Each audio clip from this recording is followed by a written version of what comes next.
কুসুমের বিরুদ্ধে ইন্দ্রাণীকে ভুল বুঝাচ্ছে মীনাক্ষী। বিস্তারিত জানতে ভিডিওটিতে লাইক দিয়ে শেষ অবধি দেখতে থাকুন।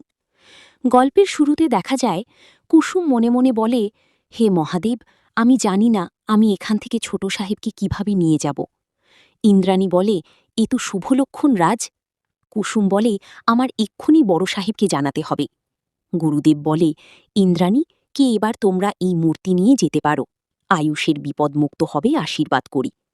কুসুম রাজকে ফোন করে বলে, বড় সাহেব, আমি কুসুম বলছি। ইন্দ্রাণী ফোন নিয়ে বলে, কুসুম, আমাকে বলো কি হয়েছে। কুসুম, এখন আমি কি করব ছোট সাহেব, কিভাবে আপনার জ্ঞান ফিরাব। ইন্দ্রাণী সেখানে আসার পরেই কুসুম বলে, জানেন দেবীমা, ছোট সাহেবের সাথে কি হয়েছিল। তারপর কুসুম সব বলতে থাকে। ইন্দ্রাণী বলে, বাকি কথা আমরা বাড়ি গিয়ে শুনি, ওকে ডাক্তারের কাছে নিয়ে যাওয়া দরকার। রাজ আর কুসুম, আমার পায়ের চট তুমি জানো, একটু হেল্প করো না। ঈশান বলে, ভাইদা, কি হয়েছে তোর। মা, ভাইদার এমন অবস্থা কি করে হলো। কুসুম বলে, আসলে কিছু গুন্ডারা মিলে আমাকে উত্ত্যক্ত করছিল, তখন ছোট সাহেব রাগ সামলাতে না পেরে ওদের পিছনে ছুটে। ইন্দ্রাণী মনে মনে বলে, তুমি আজ আমার ছেলের জীবন দান করেছ ঠাকুর, এর জন্য আমি তোমার কাছে চিরঋণী।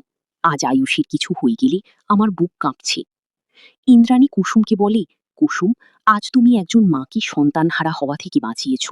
আয়ুষ আমার সব, তুমি সেটা জানো। তুমি শুধু আয়ুষকে বাঁচাওনি, আমাকেও বাঁচিয়েছ। এমনিতেই অনেক ঋণ তোমার উপর, আরও একটা। ইন্দ্রাণী বলে, মেয়েটা আমাদের জন্য এত করে।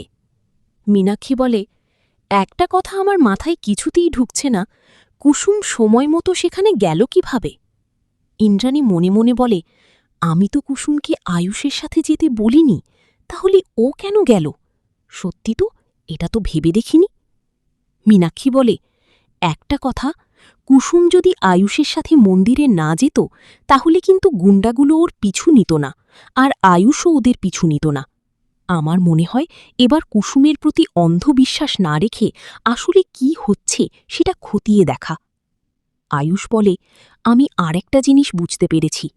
গুন্ডারা যখন আমাকে কাবু করেছিল, তখন কেউ একজন আমার ঘাড়ে সূচ ফুটিয়েছিল, আর তারপরেই আমি অজ্ঞান হয়ে গিয়েছিলাম। আর তারপর দেখি আমি কুসুমের কোলে।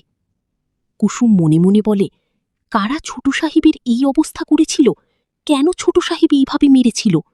না না, যে আমাকে যাই বলুক না কেন, আমার ছোট সাহেবের উপর নজর রাখতে হবে। কুসুম বলে, ছোট সাহেব, আপনার সাথে যারা এমন করেছে, তাদের চেহারা কি আপনার মনে আছে। আয়ুষ বলে, না কুসুম, আমি যদি চিনতে পারতাম তাহলে ওরা এতক্ষণে লকআপে থাকত। পরবর্তী আপডেট সবার আগে পেতে চ্যানেলটি সাবস্ক্রাইব করুন।